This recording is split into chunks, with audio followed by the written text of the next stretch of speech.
Fazlul Hook makes $100 a month, selling eggs, chickens, grains and sugarcane. He's well off by Bangladesh standards, where 40% of people scrape by on less than $1 a day. I am trying to move forward, and as long as I don't encounter financial problems, I am confident I will succeed. Fazlul was once poor. His father died when he was very young, and he left school after 10th grade because his family couldn't afford it. Now Fazlul is a businessman. He sold a few cows he owned to start a rice mill business. He bought paddy rice, hulled it, and sold it at market. The business made some money, but when Fazlul realized the business wasn't strong, he started a chicken farm. With smarts and hard work, he now sends 3 of his children to school and 1 to college. Fazlul has escaped poverty. My aspirations are to raise my children to be good human beings. I also want to help society and my community. He does what he can for his community, helping to educate those poorer than he and giving or lending small sums of money. Fazlul Hook may be smart and hardworking, but like millions of other poor people around the globe, he needs economic opportunities close to home in order to succeed, especially in times of crisis. That's one of the conclusions of a World Bank study, Moving Out of Poverty, Success from the Bottom Up, a comprehensive look at more than 60,000 mostly rural poor people from around the globe. The study was conducted in 15 countries of Africa, East and South Asia, and Latin America. We started the book 4 years ago, and it's Deepa Narayan is the study's lead author.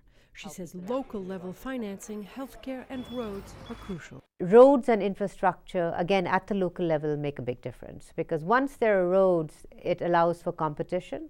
It gives people choice, so if they feel they're not getting a fair price for their rice or their legumes or their beans, they can go out and sell it. It also allows for doctors and nurses to come in.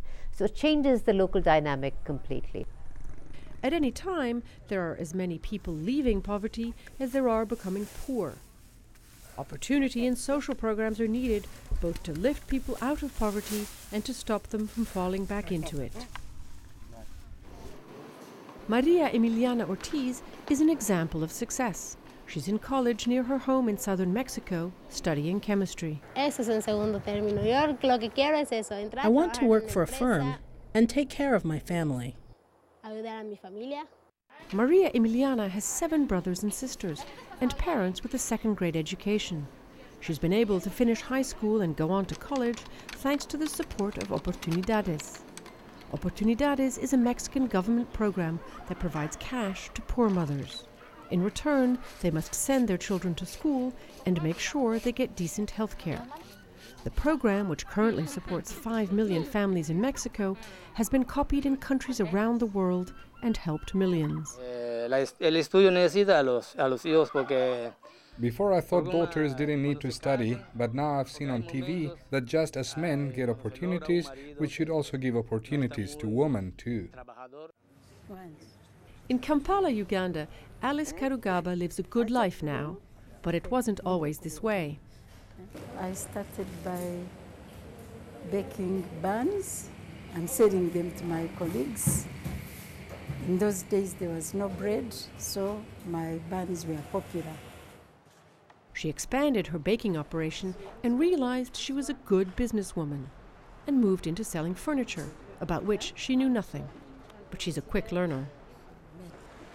Nina's furniture has grown tremendously.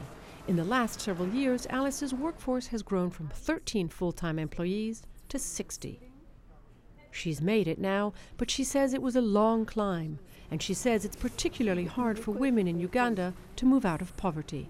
Most women, their properties are owned by the family, and others, even single women, don't have.